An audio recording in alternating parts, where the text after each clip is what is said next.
안녕하세요. 저는 카카오 엔터프라이즈에서 클라우드를 개발하고 있는 코어 파트의 토르입니다. 이번 세션에서는 카카오 아이클라우드에서 오픈스택을 쿠버네티스 네이티브하게 운영하는 방법이라는 주제로 발표를 준비했습니다. 발표 순서는 다음과 같습니다. 먼저 오픈스택과 오픈스택을 사용해 개발된 카카오 아이클라우드의 전반적인 구조에 대해, 그리고 오픈스택을 쿠버네티스 네이티브하게 운영하기 위해 사용한 컨트롤러 패턴, 실제 개발하고 있는 오퍼레이터를 예로 들어 설명드리겠습니다. 카카오 엔터프라이즈에서 개발하고 있는 퍼블릭 클라우드인 카카오 아이클라우드는 카카오의 노하우가 집약된 클라우드 서비스로 소개되는데요. 쿠버네티스 엔진과 IAM, 컨테이너 레지스트리 등의 모든 리소스를 쿠버네티스로 배포하고 관리하고 있습니다.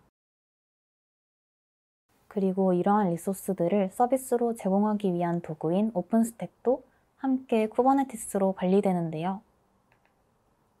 오픈스택은 클라우드 개발을 위한 여러 인프라 서비스를 제공하는 오픈소스입니다.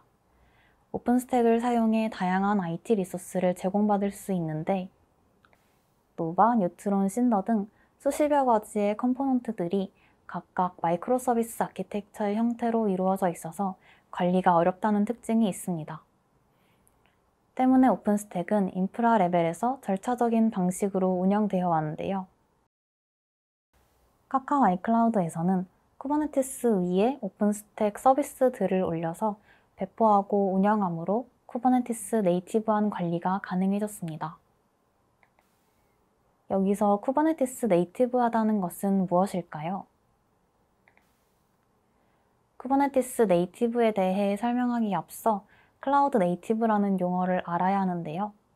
클라우드 네이티브 컴퓨팅 파운데이션에서 정의한 내용을 보면 클라우드 환경에서 실행되는 스케일러블한 애플리케이션을 가능하게 하는 기술을 의미합니다. 여기서 확장한 개념인 쿠버네티스 네이티브는 쿠버네티스 환경에서 쿠버네티스 이점 중 가장 큰 요소인 선언적 관리가 가능한 기술을 말합니다. 이제 카카오 아이클라우드의 구조에서 어떻게 쿠버네티스를 적용하고 있는지 살펴보겠습니다. 카카오 아이클라우드의 구조를 역할에 따라 두 영역으로 나누면 오버클라우드와 언더클라우드로 설명할 수 있습니다. 유저가 클라우드에서 만들어 사용하기 위한 리소스를 오버클라우드에서, 클라우드를 만들기 위한 리소스를 관리하고 전체 클러스터를 프로비저닝하는 역할을 언더클라우드로 제공합니다. 오버클라우드에는 가용 영역인 AZ별로 오픈스택 하이퍼바이저가 올라가 있는 형태입니다. 사용자가 카카오 아이클라우드 콘솔에서 VM 생성 요청을 하면 오버클라우드의 가용 영역에 있는 하이퍼바이저에 버추어 머신이 생성됩니다. 그런데 만약 천재지변이 일어나 서버나 노드에 장애가 발생하면 어떻게 대처할 수 있을까요? 고객들의 데이터와 자원은 무사할 수 있을까요? 쿠버네티스 네이티브하게 운영된다는 점이 바로 여기서 효과를 발휘하는데요. 오버클라우드에서 가용 영역으로 구분되는 AZ는 쿠버네티스 클러스터로 배포 관리되고, 오픈스택 하이퍼바이저는 쿠버네티스 노드로 관리됩니다. 이렇게 모든 리소스가 쿠버네티스로 관리되는 환경이기 때문에 노드에 이슈가 발생하더라도 쿠버네티스의 컨트롤러 패턴을 적용하는 것으로 이러한 문제를 해결할 수 있습니다. 여기서 쿠버네티스의 컨트롤러 패턴에 대해서도 짚고 넘어가야 하는데요. 컨트롤러 패턴이란 쿠버네티스에서 리소스를 선언적으로 관리하기 위해 사용하는 디자인 패턴입니다. 선언적으로 관리한다는 것은 관리하고자 하는 리소스의 원하는 상태가 있을 때 이를 정의한 후, 컨트롤러에서 원하는 상태와 현재 상태를 주기적으로 체크하여 상태가 다를 때 싱크를 맞추기 위한 리컨사일 로직을 반복적으로 실행하는 패턴을 말합니다. 쿠버네티스의 기본적인 리소스에도 컨트롤러 패턴이 녹아 있습니다. 대표적으로 레플리카 셋이 있는데요. 3개의 파드를 동작하는 것으로 레플리카 셋을 정의하면 파드 하나가 삭제되어도 지워진 상태를 인지하고 정의된 3개의 파드 개수와 현재의 파드 개수를 맞추기 위해 하나의 파드를 새로 준비합니다. 이렇게 정의한 desired state와 current state의 싱크가 맞춰지게 됩니다.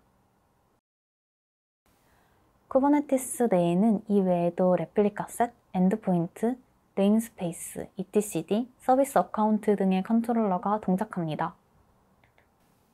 이렇게 많은 컨트롤러가 존재하기 때문에 이를 손쉽게 관리하기 위해 싱글 데몬 패키지가 존재하며 이를 쿠브 컨트롤러 매니저라고 합니다.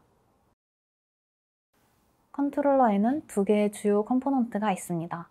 인포머와 워크 큐인데요. 레이트 리밋 큐라고도 합니다. 인포머는 쿠버네티스 캐시 안에 존재합니다. 쿠버네티스에서는 모든 요청이 쿠버네티스 API 서버를 거치게 됩니다. 때문에 과부하의 위험을 줄이기 위해 get과 list 요청을 많이 사용하게 될 때는 클라이언트 고로 구현된 캐시를 사용하도록 개발되어 있습니다. 인포머는 정의한 리소스들의 상태를 주시하는 역할을 합니다. 그리고 리소스의 스펙에 변화가 있을 때마다 이벤트가 트리거돼서 해당 리소스의 네임과 네임스페이스를 받아 큐로 전달합니다. 워크 큐는 각 컨트롤러마다 존재합니다. 큐에 이벤트가 들어오면 프로세스에서 이벤트를 가져와서 컨트롤러로 리소스의 네임과 네임스페이스를 전달합니다. 컨트롤러에서는 쿠버네티스 클라이언트를 사용하여 대상 리소스가 원하는 상태가 되도록 리컨사일 로직을 수행합니다. 만약 로직이 실패했을 경우에는 성공할 때까지 큐의 이벤트를 디큐 혹은 리큐하며 상태가 맞춰질 때까지 리컨사일을 실행합니다. 이러한 컨트롤러 패턴을 쿠버네티스 클러스터 환경에 적용하기 위해서는 관리하기 위한 대상에 대해 커스텀 컨트롤러를 직접 구현하는 것이 필요합니다. 이번 예시에서는 에러가 발생한 하이퍼바이저에 있는 자원을 안전하게 옮기는 것이 목적이므로 하이퍼바이저와 AZ 클러스터를 커스텀 리소스 데피니션으로 정의하고 리컨사일 로직을 수행하는 컨트롤러를 직접 구현하였습니다. 저는 이 오퍼레이터를 이슈가 발생한 하이퍼바이저, 즉 노드를 처리하는 오퍼레이터라고 해서 노드 엘리미네이트 오퍼레이터로 이름을 지었습니다. 여기서 잠깐 여담을 말씀드리자면 저는 올해 초 인턴 3개월 동안 이 오퍼레이터를 구현을 했는데요. 쿠버네티스의 리소스를 직접 정의해서 컨트롤러를 확장할 수 있구나 라는 사실을 알게 되자마자 커스텀 컨트롤러를 개발하게 되었습니다. 비록 짧은 시간 내의 개인 개발이었지만 같은 파트 크루들이 좋은 피드백을 적극적으로 해주셔서 재밌고 완성도 높게 구현할 수 있었습니다. 이 노드 엘리미네이트 오퍼레이터, 앞글자를 따서 앞으로 네오라고 줄여서 설명드리겠습니다. 네오는 다음과 같이 동작합니다. 카카오 아이클라우드의 언더클라우드에는 전체 클러스터에 대한 메타데이터와 접근 정보가 관리되는데요.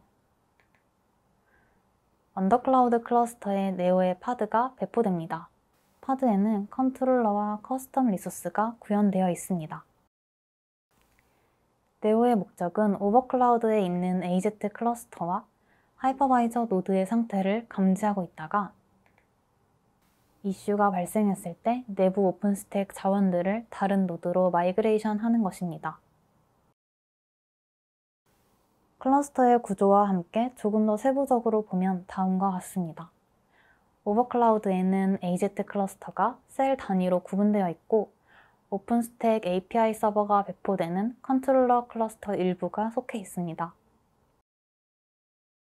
언더클라우드에는 컨트롤러 클러스터에서 사용하는 자원을 포함하여 네트워크의 메타데이터를 관리하는 언더클라우드 클러스터와 그림에는 나와 있지 않지만 공용 자원을 관리하는 쉐어드 클러스터, 모든 클라우드를 프로비저닝하는 링제로 클러스터가 있습니다. 링제로 클러스터에서는 전체 클라우드 리소스에 대한 메타데이터를 관리하고 있기 때문에 AZ 클러스터에 대한 접근 정보 또한 포함하고 있습니다. 언더클라우드 클러스터에 배포된 네오파드의 매니저 컨테이너에는 노드와 클러스터 로직을 관리하는 두 개의 컨트롤러와 각각의 커스텀 리소스가 정의되어 있습니다. 파드가 최초 배포되었을 때는 노드 커스텀 리소스는 존재하지 않습니다. 클러스터 컨트롤러의 목적이 이 노드 커스텀 리소스를 생성, 삭제, 업데이트하는 역할을 하기 때문입니다.